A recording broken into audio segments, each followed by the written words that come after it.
So here I'm in the midst of Bloom County. Before I move to some of the other things in my career, I wanted to talk a little bit about, and I just thought of this last night, I threw these in at the last minute.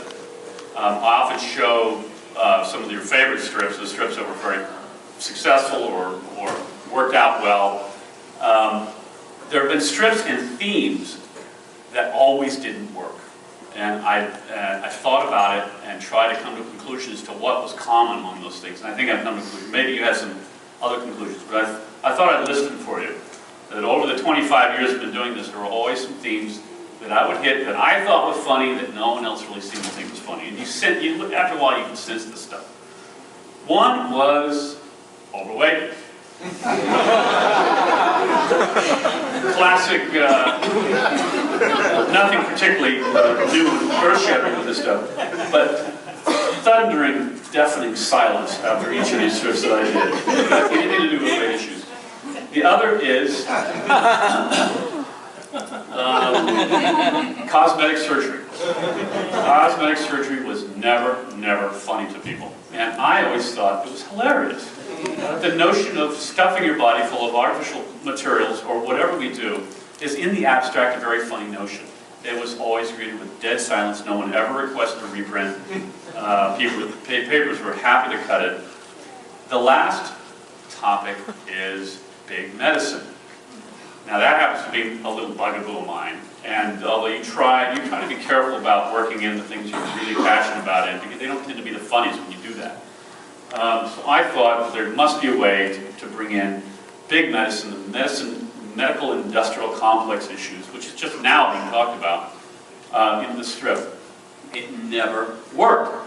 I thought, actually, this is one of my favorite strips here, where I have Opus,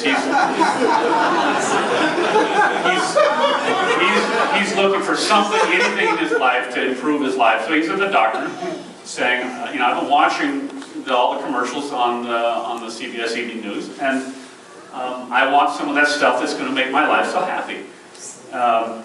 And he ends up, this is another strip, but he ends up with tonsils, and he spots another woman that's taking tonsils. She says, no, for tonsil dryness, but it gives me cold and cough, so I take Umpasol.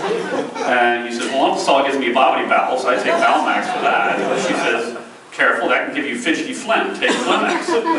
And he says, love it, but my buttocks swell the size of a Prius, so I take Tritisol. Eat Gubertox. So the strip continues along that to this predictable, ridiculous conclusion. No one thought it was funny. I always thought these things were funny. And what I've come to the conclusion was when you hit too close to the bone with most of your audience, it's just time to back away and take a broader look. It was this one that really stumped me. But when I realized that actually, when you get right down to it, all of us wonder if given the right situation, we all might not be getting a little bit of cosmetic surgery at our weak moment, maybe later in life.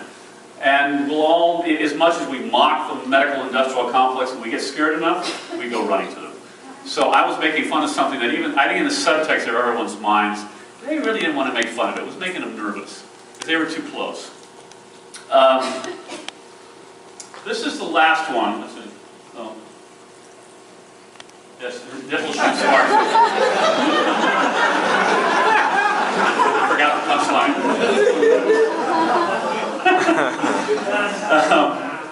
This is the last dangerous area, and this is really what got me out of the cartooning business entirely. It was the last little nudge over that tipping point.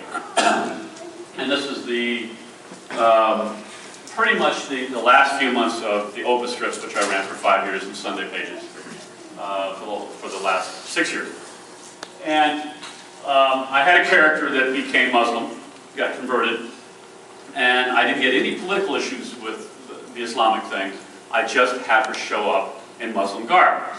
And that sent the Washington Post Writers Group and its lawyers and its publisher into a tizzy that I hadn't experienced in 25 years.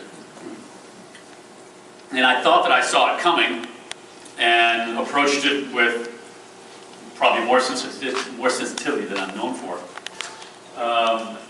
And so I was careful not to look like I was mocking anything about the Muslim press. I was mocking the reaction to it. which if I had time to show you the rest of the strip, it's all about Steve Dallas' girlfriend becoming a Muslim and him reacting to it, to her dress. So she comes out in a burkini. And what they didn't realize is a burkini is absolutely real. It's sold actually out of Southern California by a Muslim corporation, and it's sold to women around the world to wear on the beach. It didn't matter. I could not put it in the strip, or they didn't want me to. And they were so sensitive about her depiction as a Muslim, and this, as I parsed it later, came from Muslim staffers within the Washington Post company. Women were reacting incredibly to this image, even though there's nothing inherently disrespectful about it. And they were like threatening to quit if this showed up in the paper. And it was confusing me completely. And the paper was so terrified of it that I was on the phone at 6 o'clock at night for the deadline with the publisher of the Washington Post company, which I hadn't heard from in 10 years. And he was on the phone telling me to fix her hair so it didn't look too askew, because that would reflect poorly upon Islam and the Muslims and religion in general. And I could see that things had gotten so over the top, not only with this issue, but religion in general. And I got all my cartoons cut in the last couple of years mentioning anything or anybody remotely involved with religion, including L. Ron Hubbard with Scientology, which they absolutely consider a religion, and to respect it. I could even mention his name in the strip. This is brand new. Bloom County had none of this pressure on it that I was feeling the last 5 years. And that's what's strange, that over the years, we tend to think that, I mean, we're here because of the popular culture, the popular world, and popular entertainment. We keep thinking it's getting looser, getting more open, getting more expressive, and oddly, it is not. And this is more a reflection specifically of the newspapers, of course, and their fears and their insecurities right now. But the newspaper page, among all the other problems with the comic page, it was getting weirdly more conservative. It was getting more political, and that was because of Doonesbury and me and some others in the 80s. And we unleashed the politics in the page. As far as cultural commentary, it was shrinking, and papers were getting more scared, and they're getting more conservative, and they're getting more restrictive. And me being on the phone discussing with the Washington Post publisher, one of the more powerful people in the country, about how her hair should hang over her eyes was silly and funny and ridiculous enough to tell me that maybe it was time to rethink where my heart was best.